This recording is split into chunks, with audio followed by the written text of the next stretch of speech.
Hello, and welcome to Beyond the Deal, where we discuss business, entrepreneurship, and commercial real estate. My name is Lacey Labs, and I'm here with my co-host, Laura Martin. In today's episode, we interview Deb Pierson, owner, founder, and CEO of Pierson Computing Connection. Deb founded Pierson Computing Connection over 30 years ago and has grown the business into a team of over 50 employees working across the country. She is also passionate about finding cures for Alzheimer's and dementia and has served on the board of the Alzheimer's Association for many years. Tune in to this episode to hear more about Deb's journey, the business experience that she shares, and what advice she would give to organizations and leaders looking to develop thriving companies. Deb Pierson, welcome to Beyond the Deal. It's great to have you with us this morning. Thank you. Thanks for having me. Thanks for coming on. We'd love to start with just hearing your backstory and how you got started and how you started Pierson Computing Connection. Sure. I'll be happy to do that. So first, I was a female in IT in the 80s. How that happened is my uncle worked for IBM, and my parents had a small construction business, and he convinced them to get a personal computer to put their accounting on. And so they said, why don't you help do that? And so I had one of the first IBM PCs in my house because that's where their office was. And I loved it. I loved everything about it. I loved the fact that we weren't writing numbers down on a green sheet of paper and then adding them up. We were putting them in a system. And so that's how I got into IT. I went to Messiah, now college, but now university, here in central Pennsylvania, and was a computer science major, one of two in the entire 4 years. So there was one other one in my year, and that's it. We didn't have any others freshman to senior year. And so we had fun with that. We studied with all the guys.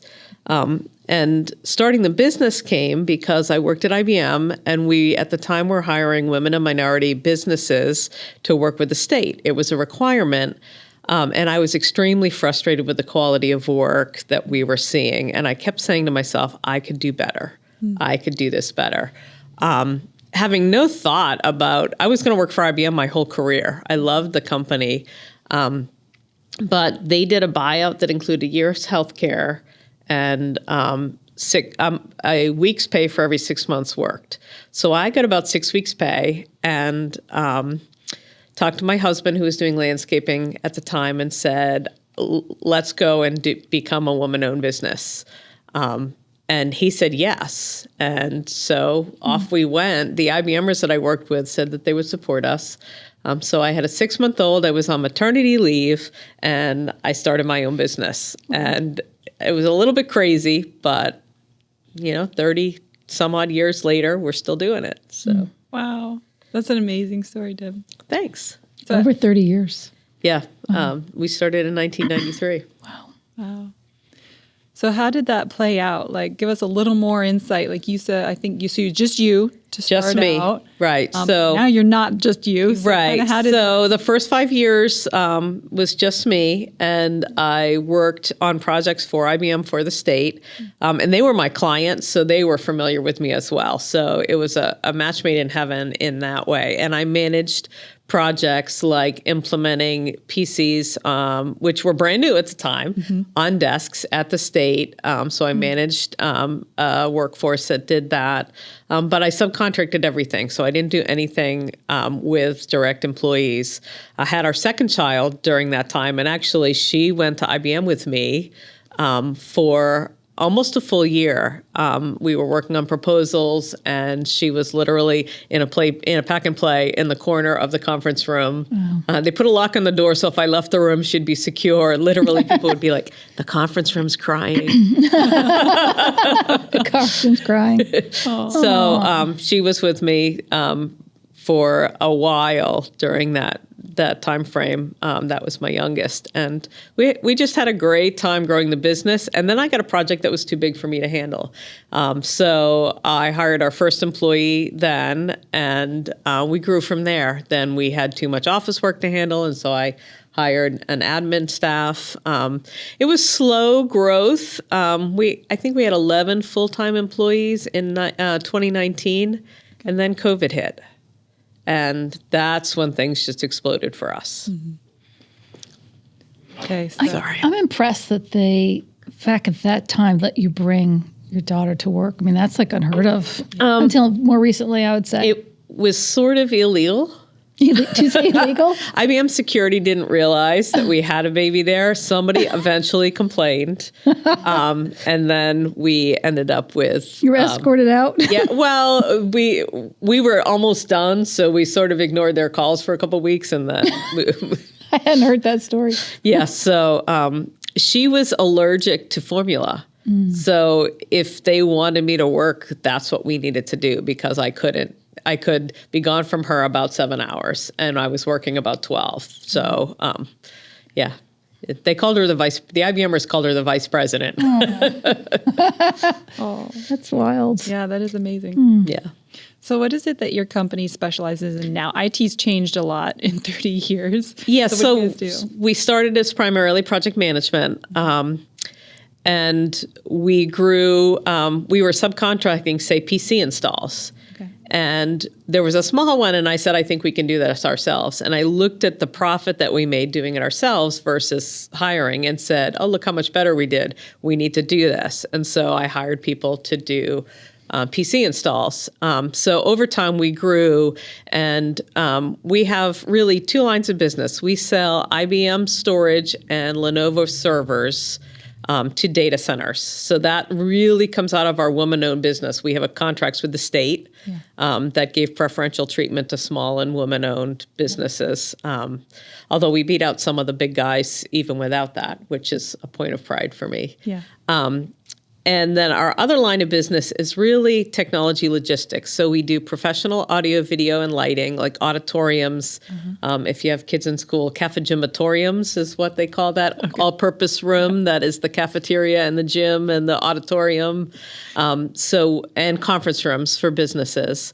We also do smart board, which are now really smart TV installs in classrooms. We do about 15,000 classrooms a year of that. Wow.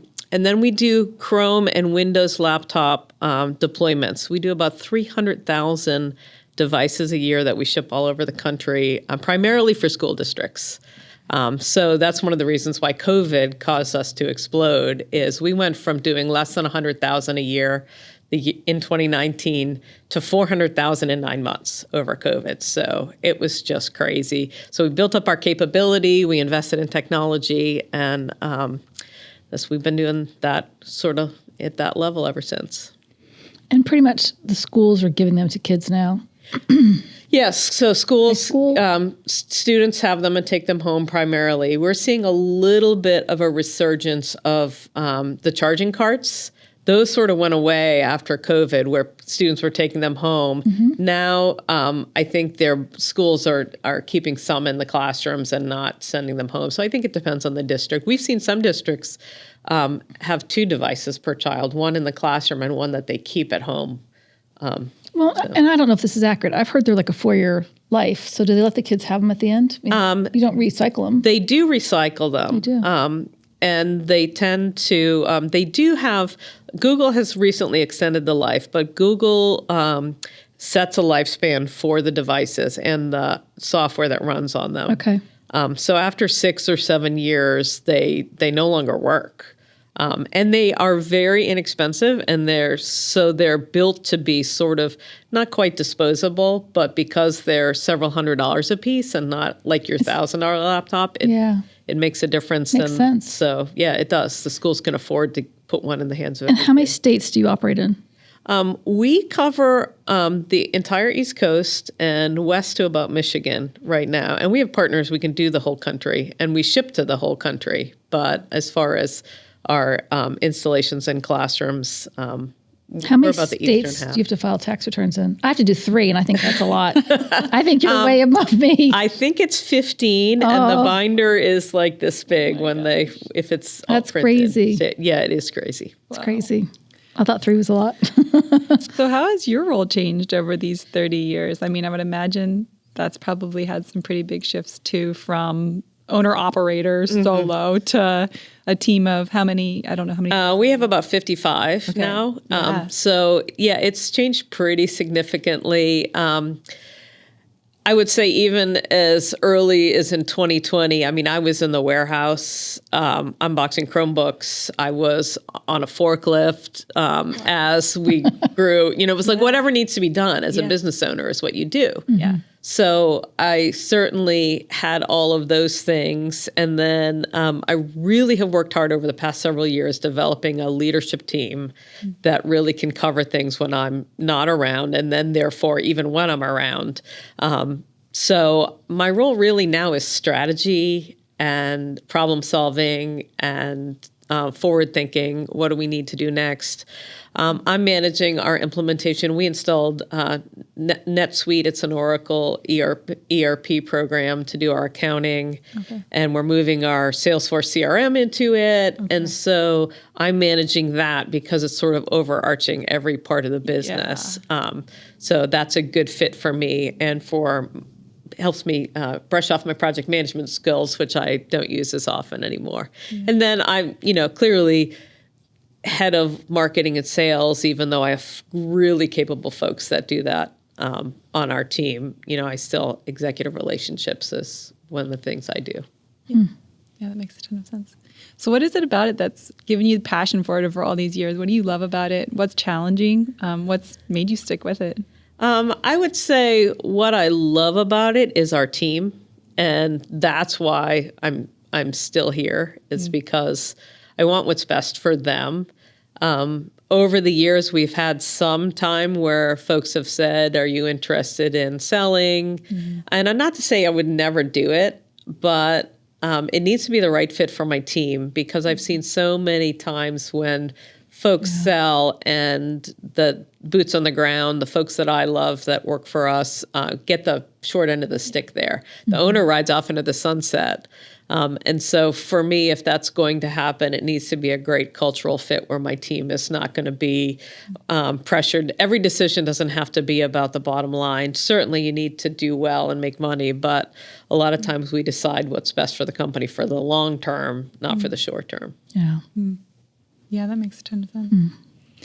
So you're 30 years in. What sort of are your future hopes and dreams and plans for Pierson Computing Connection? Do you have sort of things you're hoping for or dreaming of?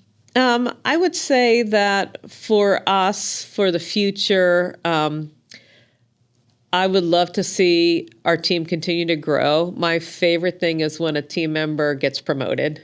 They go from a line level employee to a team leader, and then maybe into sales. So my goal for the growth of the company isn't growth for growth's sake. It's to give our folks a career path inside the company so they don't have to leave to do something different or better.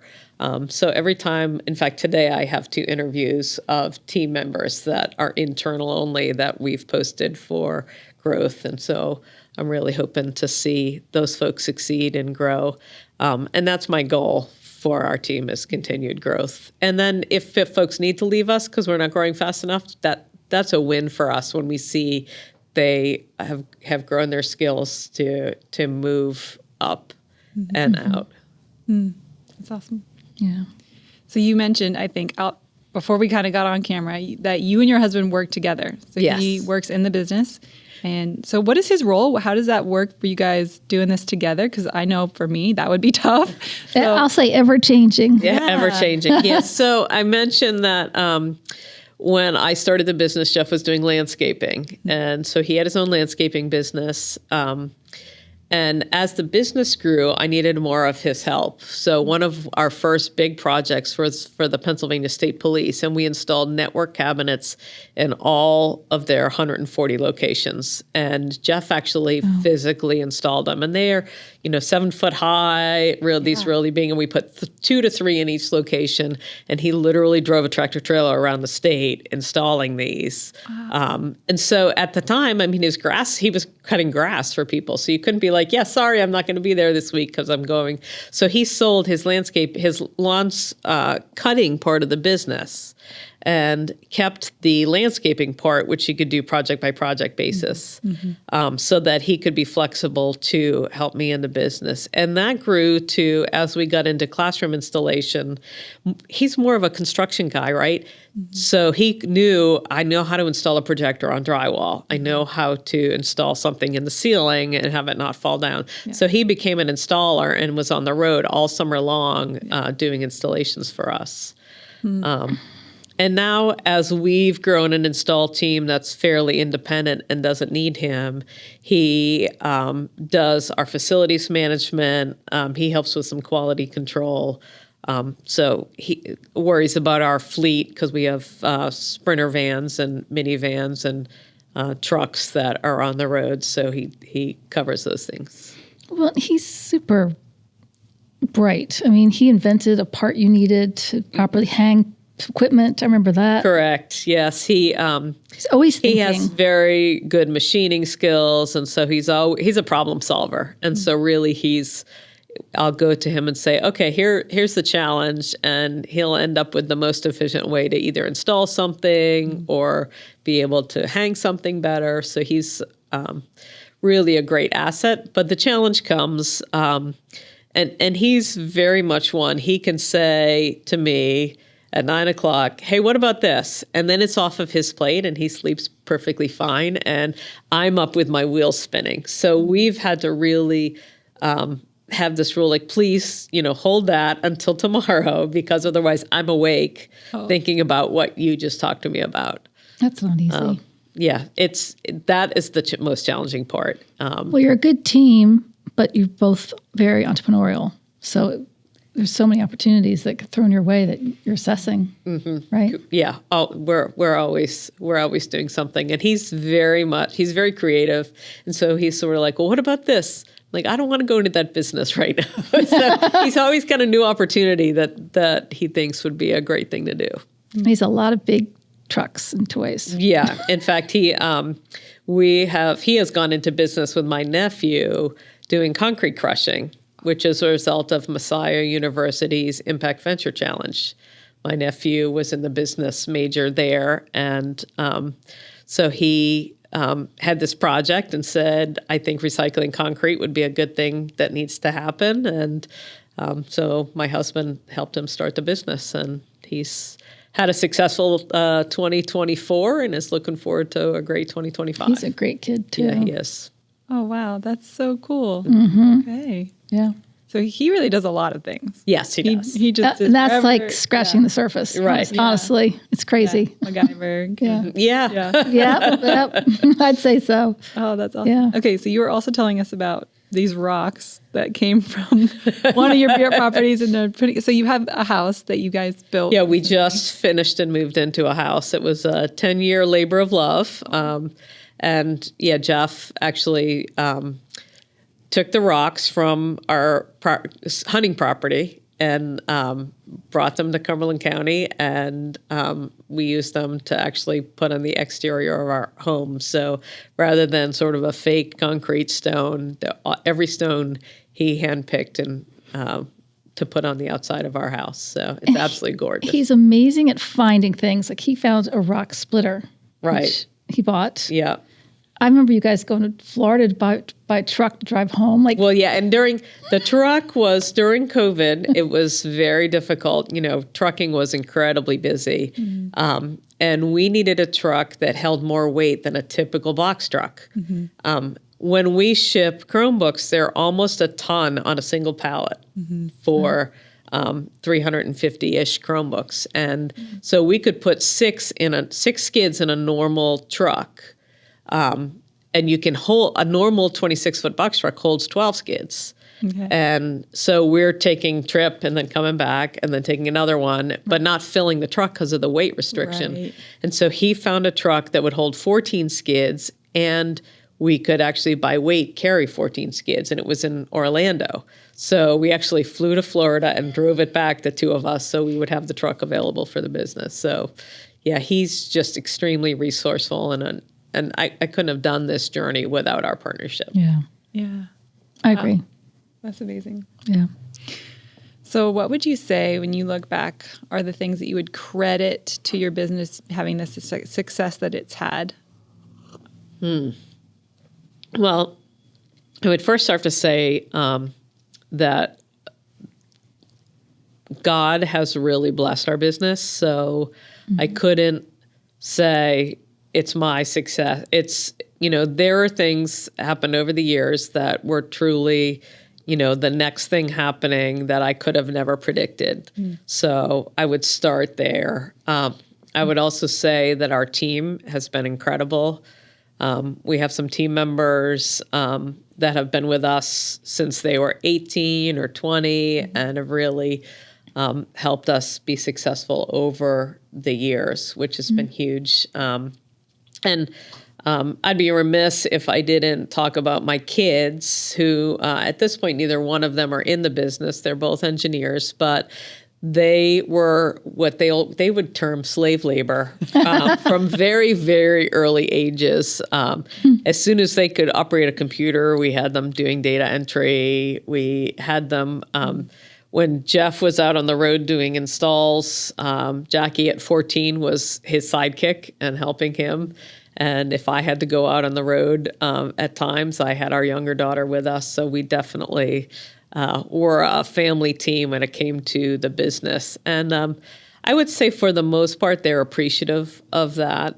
Now, they probably weren't always, they talk about, our friends were at the pool during the summer and when we were in a classroom somewhere installing technology. Yeah.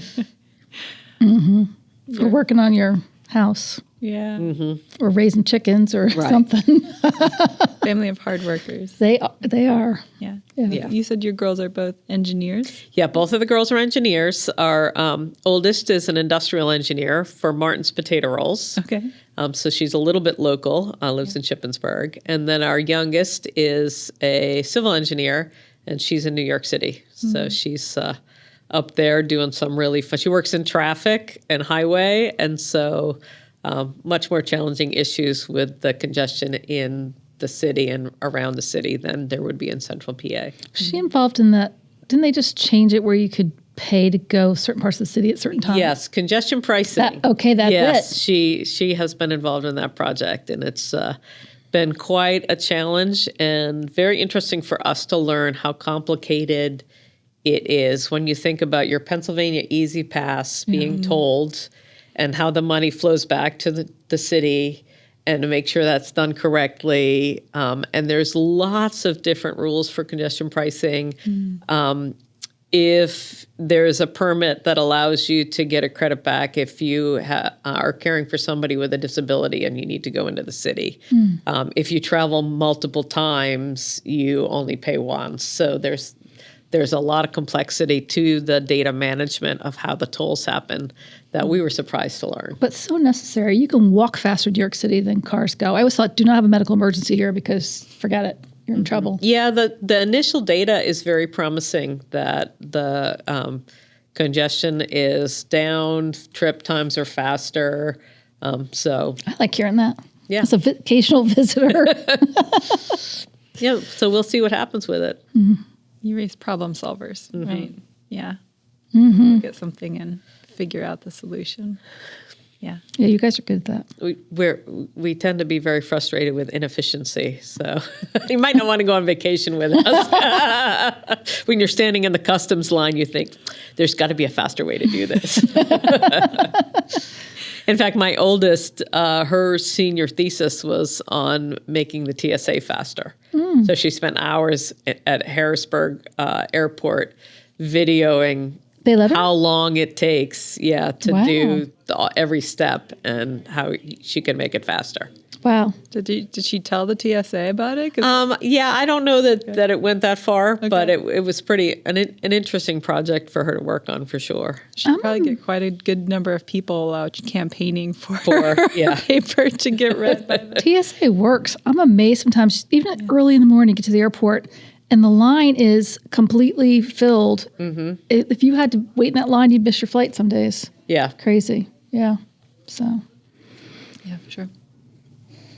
So, Deb, what advice would you give to someone looking to start their own business or who has a business but they're young in it and they're looking to kind of grow it, and anything. I mean, IT specific maybe, but even just some of the more soft skills side of the business, hiring and building a team and team culture and core values and just how you create a company that is sustained by an entire team of people that you're responsible for. That's a tough one. The first thing I would say, and I do some speaking to university classes, and there's a lot of young folks who think they want to be in their own business, is examine why that is, because it is not glorious and simple. It is hard and stressful. And that's why my children have chosen not, because they saw what it takes. And at this point in their lives have chosen not to be business owners, because they could be working in the business and working towards that. Yeah. So I would say that would be my first piece of advice, is make sure you're in it for, I'm in my business. I started the business for flexibility and because I thought I could do it better. But I'm in it now for my team. And that's what keeps me in it. If I was in it for my own satisfaction, boy, that would be hard, because, it's not an easy thing for sure. Pieces of advice, I would say, don't be afraid to hire really smart people. Most of my leadership team is smarter than me. A lot of them have really great expertise, which is helpful. Apologize.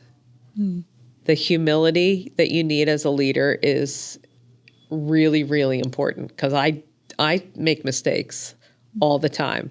And thankfully, folks on my leadership team are willing to call me on those when they see them professionally, but they do. And then that allows me to acknowledge those and then fix them. And I think that makes a big difference. People are willing to follow you if you are willing to apologize when you mess up. And it's going to happen. We're all humans. Yeah. And I'd add, have a circle of girlfriends. Yes, have a circle of girlfriends. Who own their own businesses that we can get together. When we go on vacation together, we spend our time sitting around or at the pool talking about business. A lot. And the challenges and how to fix things and what books we're reading. And we cover it all. We've done a lot of life together. Yeah. And that's been incredibly helpful. Yeah. And I would say for me, I feel called to this. I feel like this is God's purpose for my life, is to be in business and to have a great place to work for people. So until I get released from that calling, I'm in it to make sure my team have great jobs and are paid well and treated fairly and listened to. And so that's the purpose. When you're filling need, I mean, it's interesting how you've been able to block and tackle through the years. Yeah, change things from project management to PC deployment to more on the audio, video, lighting, and then the Chromebooks. You know, who would have thought those would be a thing pre-COVID? Yeah.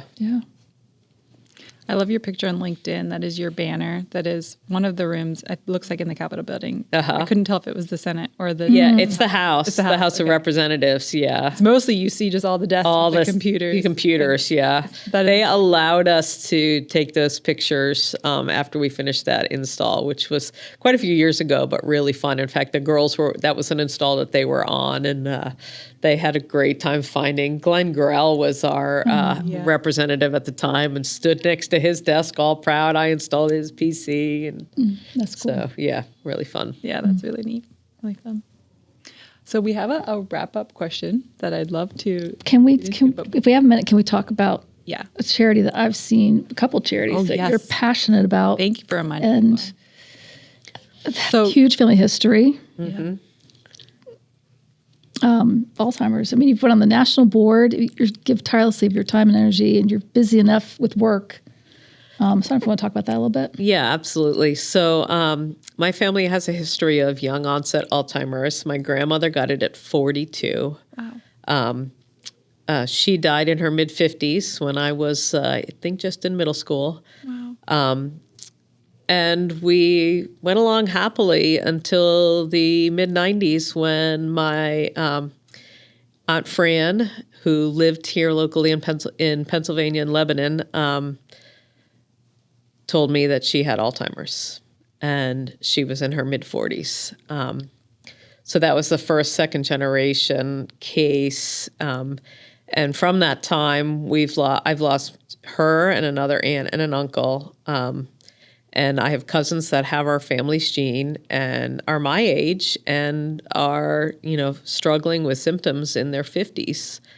In addition, my mom has the normal kind of Alzheimer's, younger onset, but she is 80 and in memory care. So this is a huge passion for me.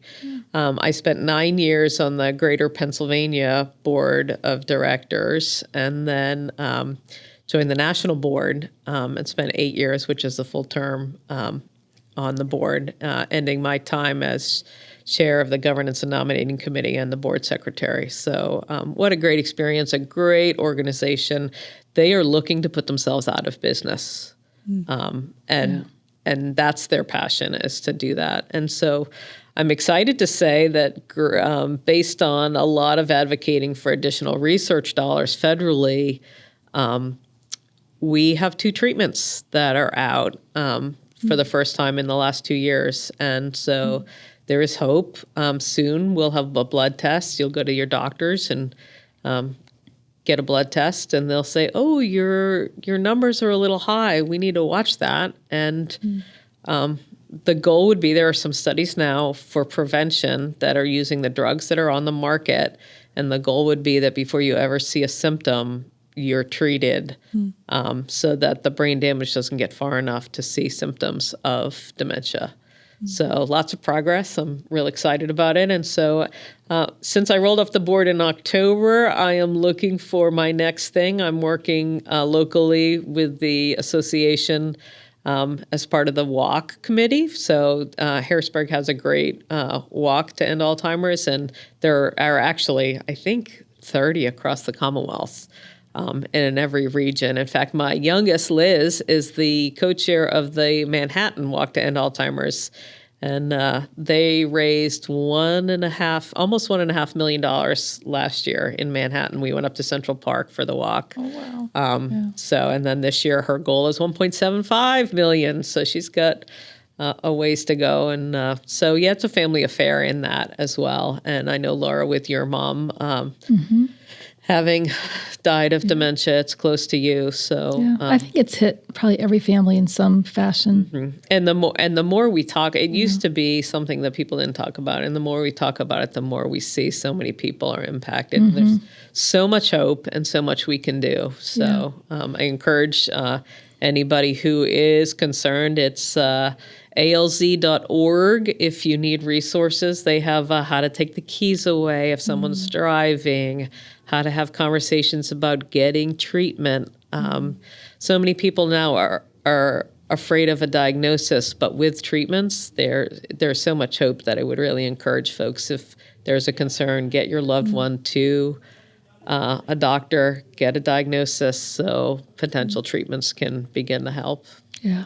And that organization is all Alzheimer's, not specific to like a gene type. No, it's all, and actually it's the official name of the organization is the Alzheimer's disease and related dementia. Okay. So they actually cover all dementia. Okay. What folks don't realize, dementia is to Alzheimer's is like cancer is to breast cancer. Okay. It's the generic term for all issues really with memory and cognition. Okay. And so they're actually fighting all the different kinds of dementia, Alzheimer's being one of them and probably the most recognized and the most prevalent, but there are many others as well. Lewy body dementia is another one that you might hear of. And there's also vascular dementia caused by those little tiny veins in our brain having issues. So yeah, they're overarching, and really their purpose is to ensure that our brains are healthy throughout our aging process. Don't they call it the third diabetes? Am I saying that right? Yes. So Yeah, insulin resistance has shown to be a piece of this. And so occasionally if you hear, type 3 diabetes, that they'll talk about dementia, because diabetics are actually much more likely to get dementia than the normal population. So there is definitely a tie to our sugar intake and insulin resistance.